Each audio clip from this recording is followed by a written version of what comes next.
Yapmış olduğumuz çalışmaların sonucunda çıkarmış olduğumuz 3 nesne yani iki yan nesne ve onsuz mevcut olan bir Jahrhunderts nach Christus gebaut worden ist und damit ist es die früheste Kirche in einem innerstädtischen Kontext überhaupt in der gesamten, was wir in den letzten 5 Jahren ergraben haben. Wir haben auf der anderen Seite des Keberteppes mehrere Felder enteignet in den letzten Jahren und haben dort ein römisches... Şu an hani burasını ortaya çıkardık ve bir alanımız daha var çalışma yaptığımız son 5 yılda.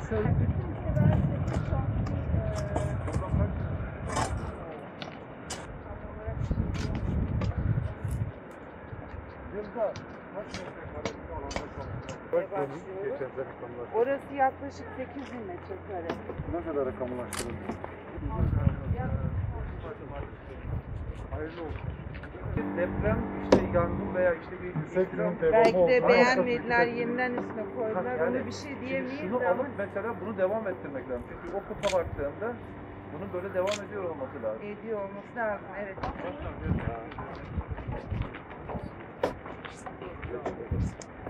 Man kann ja zum Beispiel hier sehen, dass das erste Mal überhaupt bezeugt ist in einem Ort. Burada ilk defa Yani, evet.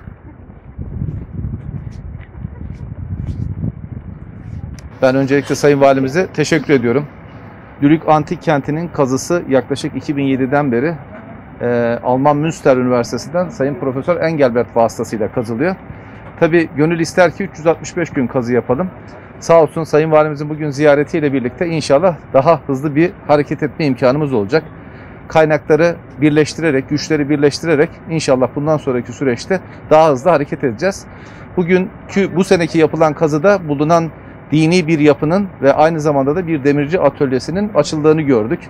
Buradan çıkan buluntular mevcut müzemize intikal ettiriliyor ama burada ağırlıklı olarak mimari yapılarımız var. Çünkü şu anda üzerinde bulunduğumuz Kebertepe, Dülük Antik Kent'in asıl yerleşim alanı. Bu yerleşim alanından adım adım devam ederek kentin tüm unsurlarına amacımız ulaşmak. Ben vermiş oldukları destekten dolayı Sayın Valime teşekkür ediyorum. Kültür Müdürlüğümüzle birlikte inşallah Mitra Tapınağı'yla yeniden harekete geçirerek Mitra Tapınağı'ndan başlayıp bu noktaya kadar gelen noktada bu alanda kamulaştırmalarımızı tamamlayıp normalin dışında da oluşabilecek en iyi şartlarda en idealini yakalayabilecek şekilde bir yürüyüş yolu yapmaya çalışacağız. Ben bize vermiş oldukları destekten dolayı Sayın Valime yürekten teşekkür ediyorum. Burada Kültür Bakanlığımız, hocalarımız antik kentin ortaya çıkarılması ile ilgili yıllardır bir çalışma yapıyor. Ama bu aşamadan sonra bir üst lige çıkmamız gerekiyor. Bununla ilgili de sağ olsun Şehit Kamil Belediye'miz bu işi destekleme kararı aldı. Geçmişte de çok büyük destekleri vardı. İnşallah kısa süre içerisinde yıllardır yapılan çalışmaların artık gün yüzüne çıktı. Bunların bir bütün haline getirdiğini göreceğiz. Emeği geçen belediye başkanımıza, belediye başkan yardımcımıza, İl Kültür Müdürümüze, kıymetli hocamız ve ekibine teşekkür ediyorum. İnşallah bir sene sonra geldiğimizde çok farklı bir Dülük'le karşılaşmış olacağız. Hayırlı uğurlu olsun. Arşivin büyük olasılıkla yer aldığı alan burası. Demiş olduk. Kaç metre var? Evet.